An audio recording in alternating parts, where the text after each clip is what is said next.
Hello and welcome to SOUQ Pulse. It's nice being here, knowing fully well that you are on the other side and being part of this conversation. It's always a great delight. We are gradually getting into the rainy season. To me, I see production. To me, I see a whole lot of farming activity that should start. I see Africa rising. I see birth. I see new green crops, grass, productive ones, all the same. It's all about goodness. It's all about productivity, and I say thank you. For everyone that has been part of this production, watching, producing, we say thank you. And for everyone that has taken key, called, reached out, or pushed our comments, pushed our narrative across, we also say thank you. And for every African country that is standing up and getting counted, being part of this race, we also say thank you. It's SOUQ Pulse. My name is SOUQ, John Rogers SOUQ. By now, you know what we are all about, to say, do not keep quiet. Keep the conversation going. Good, bad, keep it going. We're going to dive straight into what we have for today. And I am still blessed, and I am still privileged. I am still that same person that say with all my heart, like they say it in Nigeria, with my full chest. We still have Dr. Idahosa in our midst. Sir, you're welcome. Just good evening. Yes, today I needed to introduce you first before we say what we're talking about. You know, when you were just talking about production, something was just ringing in my head, and this rainy season of production. Please tell Africa we don't want to produce more children. We want more food and more wealth, and I think that will be a better thing to produce than producing children in this very trying and terrible time for Africa. Okay, this, like he said this is rainy season, and for those that are busy trying to tell us weather for two, there is nothing called weather for two. It's called weather for production. So get busy, get creative, get productive. Along the line, if the kids come, to God be the glory, but make sure that there are enough things on ground to take care of you, the kids, and future generations that are coming. Today on SOUQ Pulse, I needed to introduce him first before I drop what we're talking about, so that he wouldn't get to change his mind along the line. So, sir, you're welcome to SOUQ Pulse. Oh, my pleasure to be here, Chicks. Yes, it's nice. Yeah, today we are looking at that same weather, but now let's bring it back. We are looking at population, the population of Africa, African countries. We're looking at land mass. How big is your state, your local government, your country? And now we are bringing it and looking at versus productivity. And we are asking this direct question. Why are we having a negative correlation when it comes to size of the people, number of people in local government, in states, in countries, and the amount of land mass in these different countries, in these different states, and productivity? And when we say this, people will just think about agri. It's not all about agri. There are different levels of productivity, different levels of manufacturing. Why are we having a larger population, larger land mass, and low productivity, dwindling productivity? Why? These are things we are going to look at today, and we are asking ourselves, why this negative correlation? Before we go, let me just read out this. For those that are not too sure, there is a particular country in the West. It's called Denmark. Their population is 5,964,000. I'll say it again, 5,964,000. Their land mass, that's total land mass, 42.952 kilometers. 42,952 kilometers square. Now their GDP for 2022 is 400.2 billion. Now let me break it down for you. There's a state in Nigeria called Niger State. Niger State, land mass-wise, is almost twice Denmark. Let's leave GDP. Now let's come back to our topic. Sir, why are we not that productive? Why are we not productive in Africa? Why do we have negative correlation between our population, the land mass we've been blessed with, and productivity? Why? Well, I think the fundamental challenge to answer the why question is the education system in Africa, whether it's a traditional system of getting people to know something, somewhat has been faulty over a very long period of time. That's one part. And there's also these aspirations that are not also backed by serious efforts where you find a situation where people want good life and they don't want to invest so much in really realizing that good life. Now, a combination of all these come together to pose the challenge of to productivity in most African states. Now, when you look at education side of it, you are seeing that people have not been really trained, so much so that we don't even know how to create wealth or where wealth lies.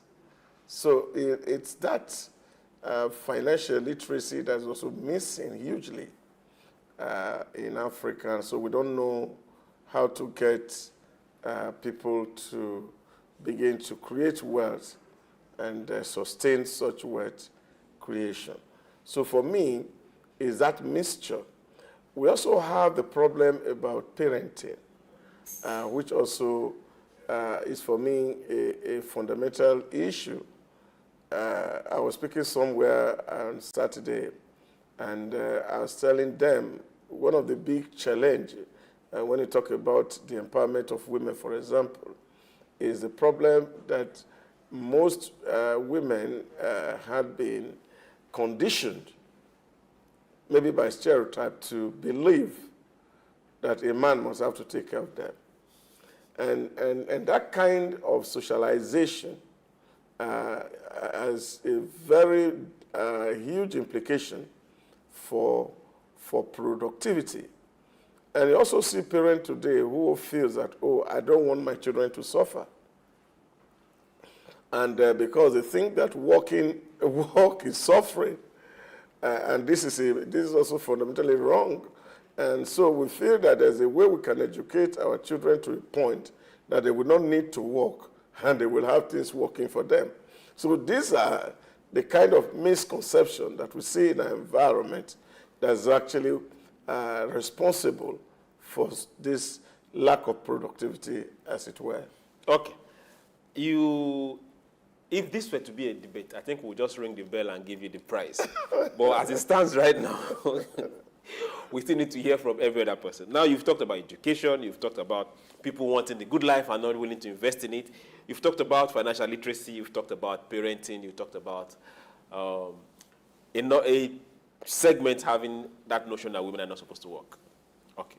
Now, all these are we going to call them ills in the society? Okay. Now, some part of people outside Africa too also have this kind of mindset, but I don't think they are in the majority. Now let's start bringing this back home. Let's start with Nigeria. We like using Nigeria as an excuse. As an example, not just an excuse. Now, Nigeria state gets SOUQ allocation every month. Yeah. It doesn't matter the state, it doesn't matter how big you are, it doesn't matter how much you are contributing to the center, whether you are or you're not. Now, at the end of every month, people get money. At the end of every year, those states generate and put down a budget to spend. Is this not, for the case of Nigeria, is this not also issues that is making them unproductive? Because they can't have this big population and there is nothing being churned out. I see it everywhere. It's a accumulation of the productivity of individual citizens that translates into national wealth. Accumulation of productivity of individual citizens of the state is what accumulates into national wealth. Okay, now, for a country, let's say Lagos State now, where we are looking at over 18 million people. Yeah. So what we're seeing here is the fact that if these 18 million people were to put their hands on the plow, if these 18 million people are to put their hands on the plow, okay, the GDP of Lagos will be larger than that of Denmark. Okay, now, for those that are wondering, Denmark population is 5.96 million, which means Lagos is three times the population of Denmark. 3 times the population of Denmark. You just check, for example, with Denmark. Cheese alone. Cheese. Denmark is supplying Europe and America over 67% of cheese made from cow. Okay, cheese alone. Cheese alone. Okay. And you are looking at milk. Okay. You don't look at beef. You're looking. This is just from dairy products alone. Let's always put this in perspective, because when we say this, it's easy for us to excuse ourselves. Now, this is coming from 5.964 million people. Oh, yes. Good. Generating 400 billion GDP in 2022, which means they will do more than that in 2023 and 2024. Now, what is 18 million people doing? You, me, in Lagos, what are we doing? Before now start talking about those in other states that we don't even know if they're sleeping or not. You know, but you just imagine it. One cow weighing up to about 900 kilograms in a Denmark farm. And you can see the quantum of milk that is generated, that they are selling across Europe and across the Americans. And all this is what is totaling into what you're looking at as this 400 and something billion US dollar GDP. So if everybody in Lagos, for example, 18 point something million. Yes. No, now that's conservative, because the last population census that Lagos did in 2006, they actually said that the population of Lagos was 20 million. Okay. Now, we are being conservative. So people will say you are counting more. Everybody, 18 point something million. Yeah, that's what it is, because we are not productive. Now, you go around Lagos today, and what are you going to see? You see a whole lot of people, an army of young people. Some are begging. Army of young people, army of people. Let's not excuse anybody. Yeah, but it's not about excusing anybody, because if you look at our population today, if you take the data from Nigerian Bureau of Statistics, the average population in Nigeria is 17.5 years old. Okay. So which means the population of Nigeria is actually skewed toward an army of young people who, when harnessed and made productive, that Nigeria can be better than what it is today. But the unfortunate thing is that this factor that we have highlighted earlier on, which is the fact that people feel that there's a way to have a good life without work. Without paying for it. Yeah, you know, if you remember Gandhi's 7 social sin, wealth without work. Wealth without industry. Wealth without work, yeah, that's what it is. So that's a social sin. So when you look at it, you see this is the real fundamental thing that is affecting us. Now, people are saying, oh, there's no work, there's no work, there's no work. But whereas there is so much work everywhere, but the ability of people to be able to actually see what this work is. You know, I was saying to somebody yesterday when we were talking about issues of high cost of things around the nation. And I said the real reason why we are feeling it hard is because a lot of people are not productive. Because if majority of the people are productive, what it means is that if I am buying electricity at 225 naira, that 225 naira is an input into what I'm producing. So I increase the price to reflect the tariff rate. And the person that I'm also going to take another factor from increases his price. So on the whole, everybody benefits and we reach a new level of equilibrium. But because a whole lot of people are not productive, and we're investing in areas where there's no productivity, which of course is what state government has turned palliative to, which for me is the greatest tool for laziness, we see that there's this imbalance between the rising costs and the ability for people to survive. So if you want to deal with the issue, we have to get every hand on deck working And there is so much we can do. Like you said, not just farm alone. Lagos is very dirty. We need a whole lot of people who will operate in that sector. Who will get creative and get something done. To take and convert waste to wealth. Get the place clean first before you now start converting it. No. Because in the process of cleaning, you're actually gathering wealth. Because whatever is clean from the city can be converted to something. To something. That people can pay for. Can pay for. This is what I'm saying. Okay. Now let's look at it from this other angle. Now we have this same Lagos that is over 18 million people. You say 20 point something million people, with an internally generated revenue (IGR) of 1.011. That was our same year, 2022. Now, for 18 million plus. Now we will say that is poor, because we have less people actively engaged in production. Now, let's also look at some other states. We have states like Kebbi with an internally generated revenue of 10.1 billion and a population of well over 3 million people. At what point in time should we start looking at ourselves and ask ourselves some direct questions? Is something wrong with us? Why are we blessed with all this population? Why are we blessed with all this land? What are we doing with it? What can we show for it?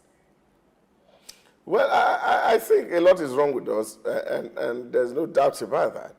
That God has blessed you with so much, where you talk about it from nature, weather, you're talking about from land, you're talking about from water resources, you're talking about from mineral that is in the soil.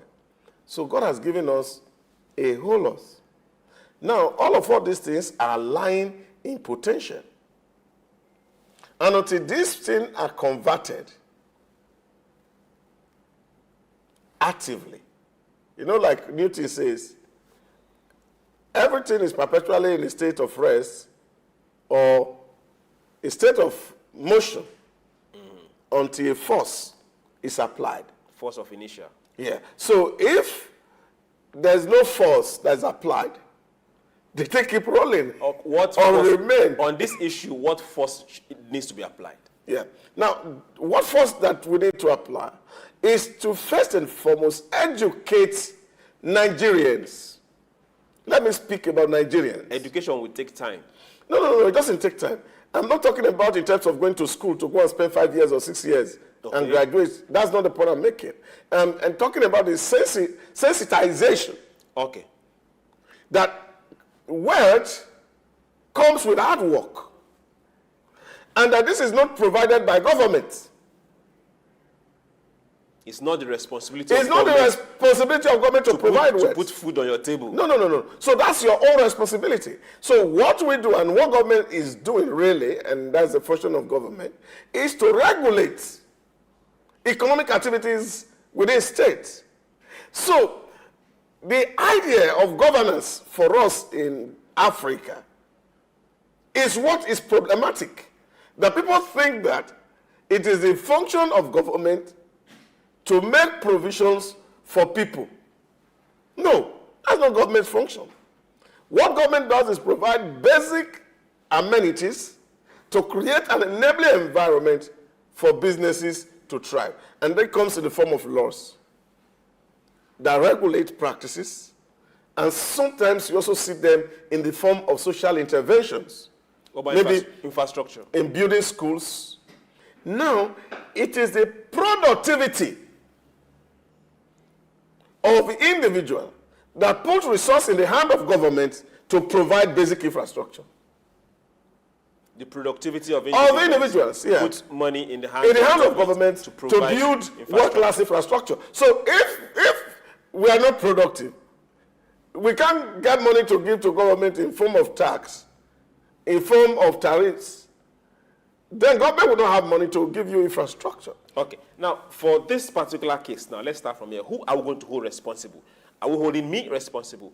Are we holding the guy we elected from my local government? Are we holding the one we sent to the state? Or are we holding the president? As it is right now, my state is not productive. Your state is not productive. With this population, with this landmass, Who are we holding responsible now? We are responsible for our predicaments. Who is we? Me and you. The last I checked, I was not in the picture. I was not in the picture. It's me and you that's responsible for this. And if me and you do things right, we will be able. You know, somebody once told me a story, and he said, you see, you get to Japan, you see, people worship employment as their God because it is what serve or put food in their table. Now, when you look at our approach to work here, I was talking with somebody the other day, and he said, oh, you see, there are a whole lot of ministries that are out there, and people come at the end of the month, they collect salary, and they disappear. Because there's no work involved. Because there's no work involved, then the source where that salary has been coming from, are they not aware that this is happening? Yeah, but people are aware. Good. So why do they keep it going? The source where the money is coming from, where those salaries are being paid, to those local government, to those government agencies, they see this happen month on month, year on year, yet it persists. Because it is incentivized as politics underlie some of these factors. So, I have said it time without number here.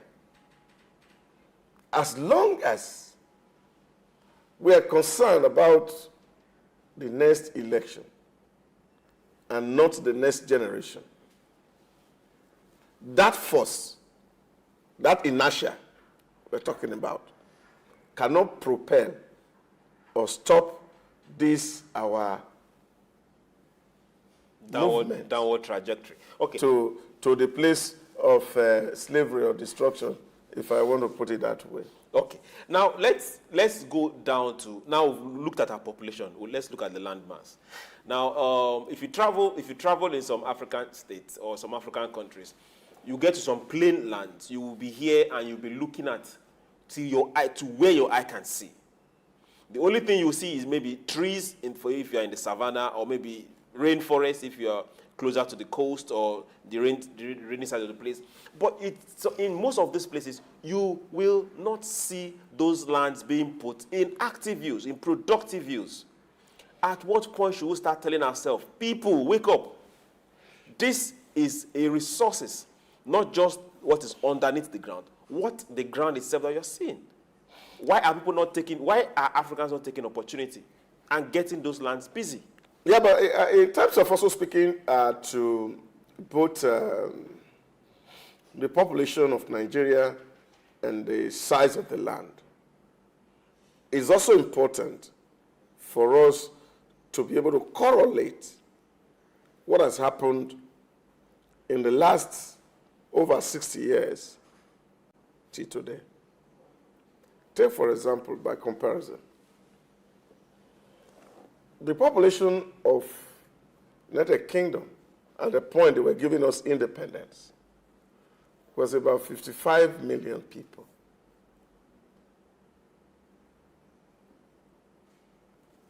And Nigeria was about a little fraction over 45 million people.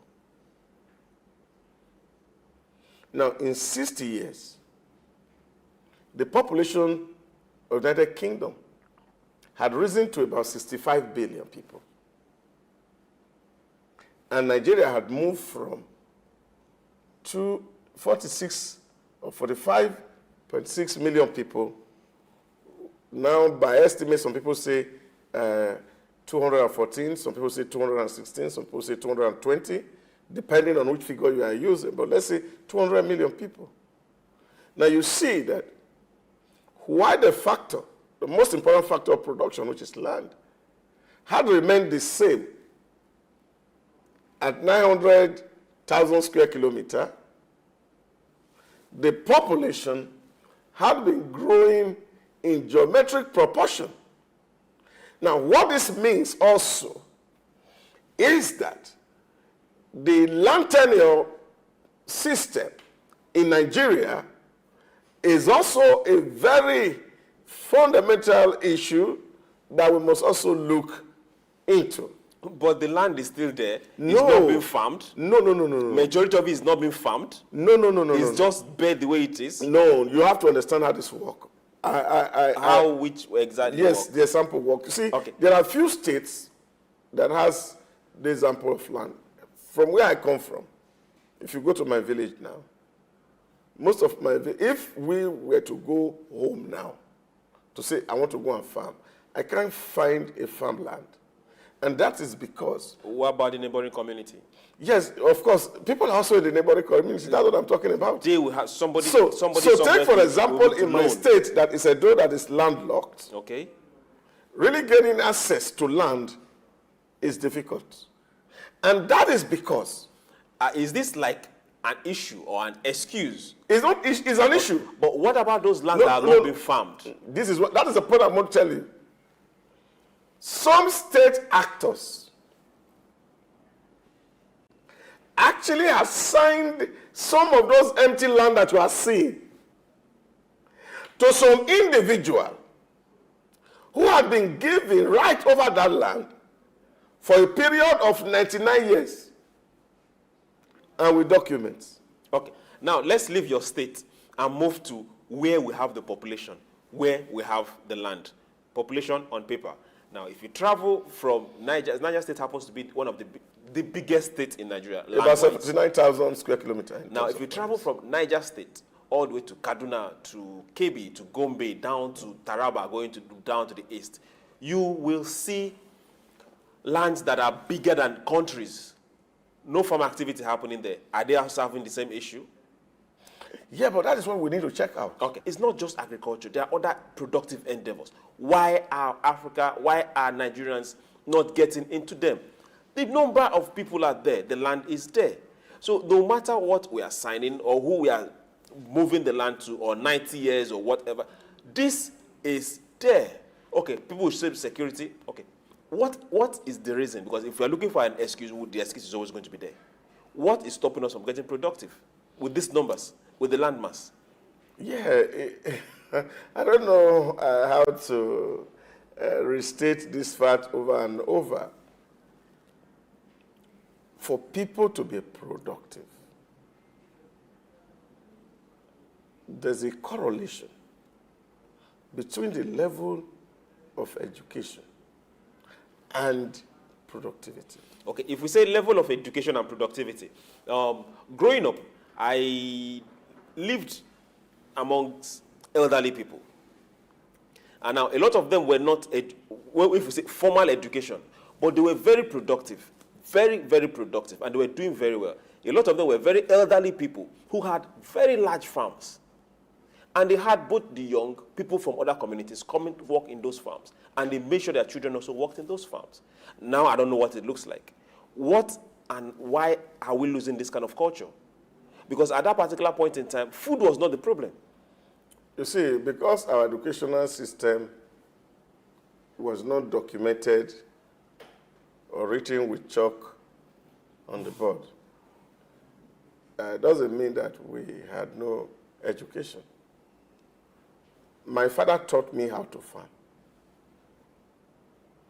how to plant a yard, how to position seedlings on the ground so that you will be able to direct the stock when it grows out. He taught me how to build a farmhouse. All these were practical, driven lessons. Just as Joseph taught Jesus how to nail wood, my father taught me how to farm. That is education. Okay, I agree. Now, have you passed it across to... This is the issue. So have I passed it across to my children? That's really fundamental. I don't think they even know what farmer city means. So that's why I said to you earlier that the fact that we were thinking that by sending our children to the white man's school was a free ticket to good life is the biggest scam that African has experienced. Okay, now let's move away from this biggest scam. Our time is running so fast. Who should be driving this change? I think it should happen at different levels. In Europe, it was the Christian church that drove it. And that's what Max Weber chronicled as what he called the Protestant ethics, which were the values that the church, basically in Germany, Geneva, England, were propagating, was the value of work. That by working, we were joining with God in his creative activity and endeavor. And that dignity comes with work. So these values were being propagated by the church. And they were very, very hard in terms of his teaching that if a man will not work, and that man should not eat, and if he eats, then he's a thief. And if he's a thief, he will not go to heaven. Now, people were struggling to get to heaven. And therefore, there was a craze and drive for work. And that was why when Max Weber, in that his thesis, compared the Roman Catholic culture and the Protestant culture, he saw that it was this ethic that men like Zwingli, men like John Calvin were preaching in Europe was the greatest driver of the Industrial Revolution. So you see, in that place, this was a civil society organization. Now, when you look at the way we are doing today in our environment, you see huge religious leaders,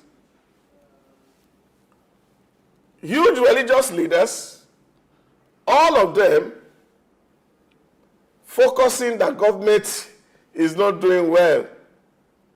That all this army of young people, government need to make provision for them.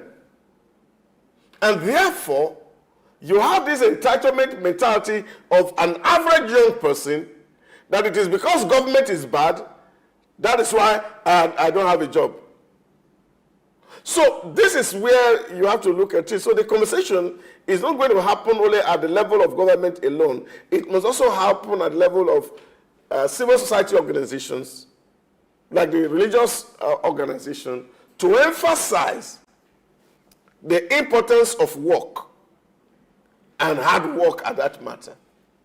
Emphasize the hard work, emphasize the importance of work and hard work. Now, when you were giving those examples, something came to my mind. I almost smiled, and I said, no, this is not going to be a good smile. It's going to be a wicked one. Now, if at a particular point in time, history, there was this preaching that never stopped and kept pushing a generation to get to work, to get industrialized, to put themselves, their mind, spirit, and body into work and get it done. Yeah. But right now, we are having a different kind of doctrine that is telling you to pray and a miracle will happen tomorrow. Now,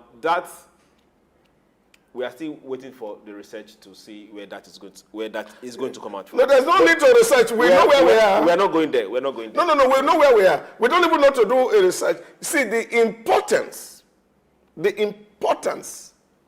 of religion to civilization cannot be overemphasized. Now, how do you know that a religion is strong? When you look at what's happening in China today, you see the religious factor around it. When you go to what is happening in Japan today, you see the religious factor around it.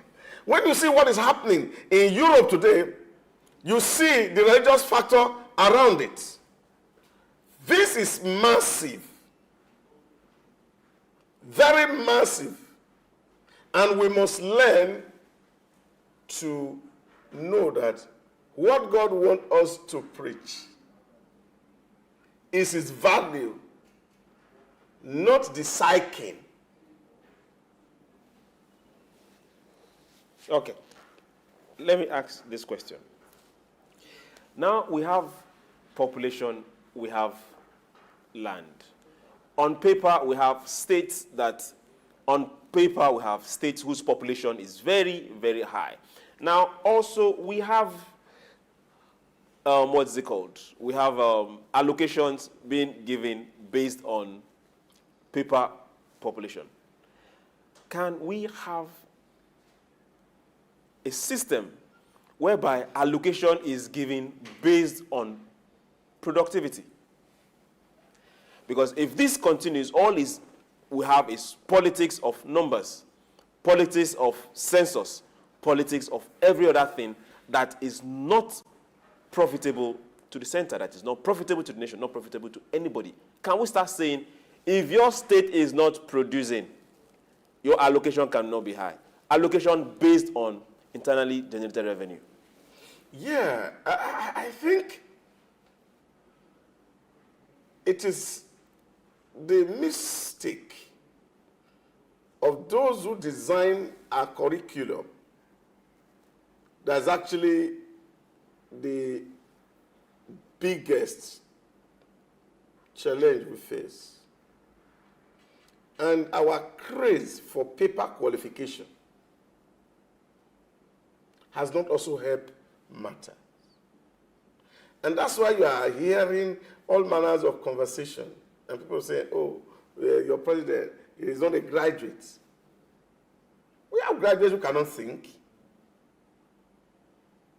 We have graduates who cannot even write name.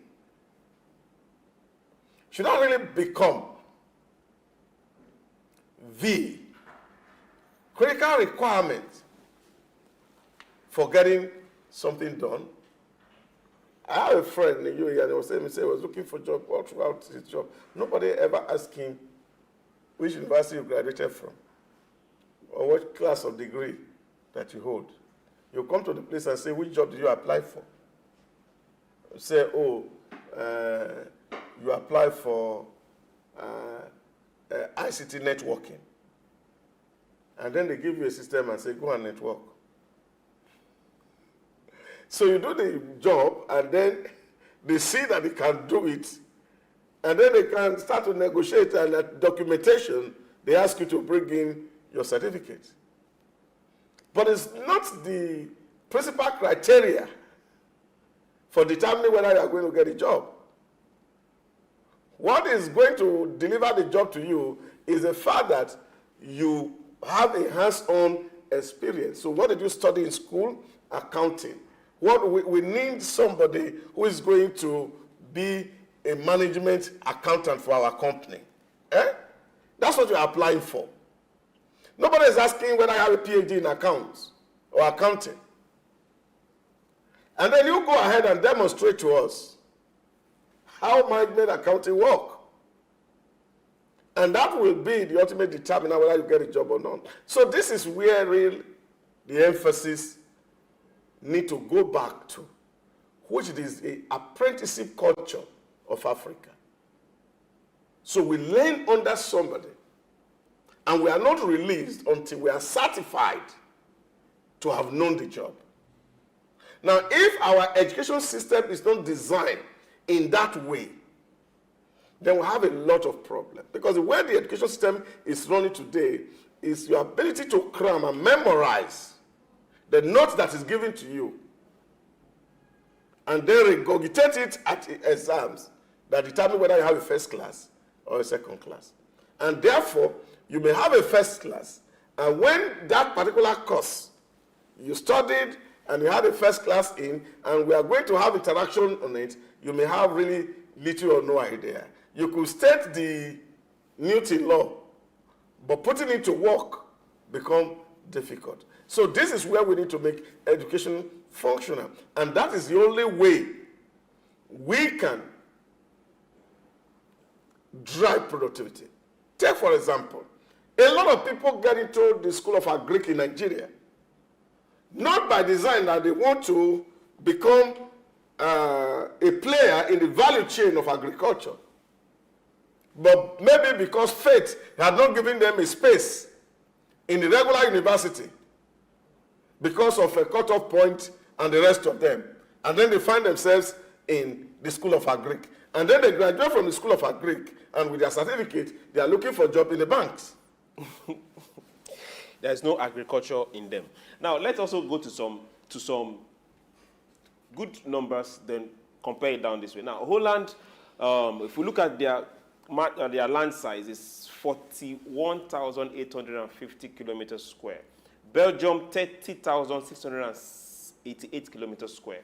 Switzerland, 41,285 kilometers square. Now, for these three countries, if we take Holland and Belgium and put it together, land size-wise, Niger State is bigger than it. If we take Belgium and Switzerland and put it together, land size-wise, Niger State is bigger than it. Now, I'm coming back to that same question I asked you. Niger State, I'm using this as an example. In the last 3 months, the governor there have stood up and told themselves the truth, that we can't be this blessed and be this poor. I'm using poor in capital letters. We can't be this blessed and be this poor. And they have started trying to do something in agriculture, to be specific. Can we start holding our state governors, our state people, and ourselves responsible and say, no, if we cannot grow our state internet generated revenue, if we cannot grow and get productive in our state, let the federal give more to who is productive than just handing out handouts. I called it free money the last time, and Mr. Sam was saying it's not free money. If it's only the monthly allocation you get from SOUQ that is sponsoring your budget, why give it? Which means you're not doing anything in the state. Well, I heard a story from someone some years ago who told me when his father became a UBEC chairman in one of the states, and he said, some people gathered to ask him and said, what are you going to do to pull the state out of that tag of educational disadvantaged state? And I said, well, in the first place, in the first 1 year, he will ensure that every child that is of school age is going to be in school. And if there's anything that he will achieve, that state will not be in the list of educationally disadvantaged states. In short, by the story he told me, he said he was still very young at that time, and his father was summoned by 2 religious figures who came and asked him and said, we heard you speaking on TV today that you want to remove our state from educationally disadvantaged states. And how are you going out to take care of us? And the man asked, how does that concern you? I am appointed as UBEC chairman to ensure that our children go to school. And they say, of course, there's money that comes to us from education, being educationally disadvantaged.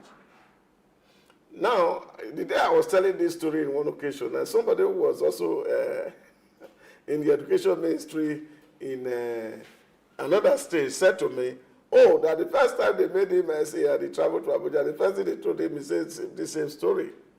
That some people benefit the fact that they are educationally disadvantaged.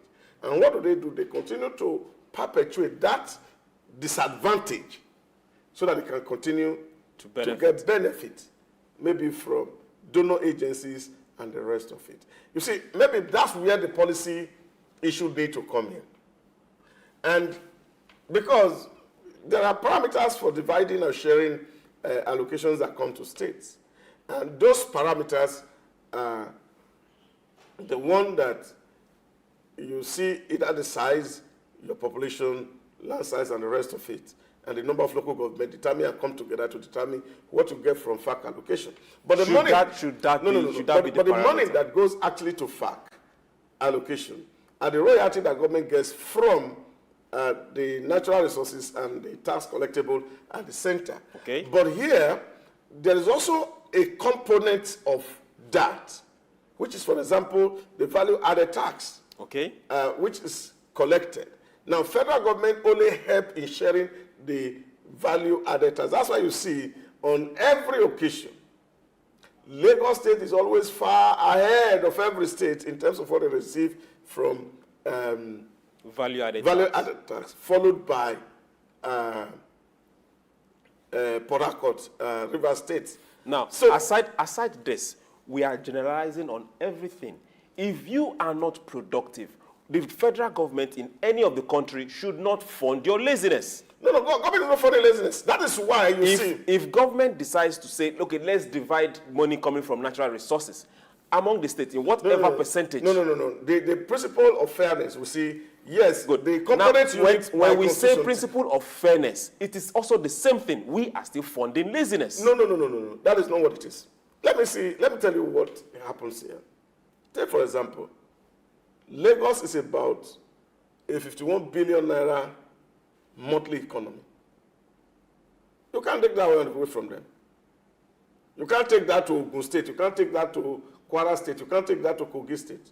That's resident in Lagos State. And so what Lagos can do, what wealth Lagos can share, other states cannot. Because they are not really... Those particular states that are not, they might not be as populous as Lagos State. They don't have the industrialization like Lagos State, but they have the landmass. They have opportunities to stand up and get counted. Why are they not being counted? Yeah, but this is what states are doing. Now, when you look at the indices of internally generated revenue for states that became progressive, you saw that how Kaduna State under El-Rufai catapulted. Edo State under Adams Oshomole started to explore other possible options. I remember that it was actually under Adams Oshomole that land registration started in Edo State, which was, of course, a way for the state government to make money. Now, there were a lot of activities around the markets, the building of stores and the rest of it, where government could have local shops and get more money. All these things were happening in Edo State, and that's why you also see that the IGR of Edo State has grown, even with this current governor. So you see, states are looking inward to see what more can we do to generate revenue. But unfortunately, which is the real challenge, is the fact that citizens of states are not holding their governments accountable for the inability of this government to transform their states. They hold the federal government accountable for misgovernment. So this is the challenge. Okay. Now, on this particular challenge, I want to give you this breaking news. Our time is over. So, sir, we will continue this particular subject sometime, not today. And please, we want this same energy when we start that. I want to say thank you very much for being on SOUQ Pulse today. I'm always grateful. Thank you very much, sir. My pleasure to be here, now, sir. To everyone that was part of this show today, to the crew, to everyone, thank you. To those that tuned in and part, I say thank you. Now, remember this. We are all about productivity. We say Africa needs to rise. We say, hey, no matter where you are, you should be able to put food on the table, save in the bank, get productive, employ somebody. Then together we can count. We can't do it from a place of rest. Let nobody deceive you. Miracle are the works of your hand that God will bless. So let no one deceive you. And for everyone that keeps looking forward to leaving the shores of Africa, that is not an issue. But wherever you are, still get productive. Never stop talking. Hold your leaders accountable, just like the doctor said. And remember, as you hold them accountable, also hold yourself accountable. SOUQ Pulse will be back tomorrow. We'll say thank you. My name is SOUQ, John Rogers SOUQ. Bye.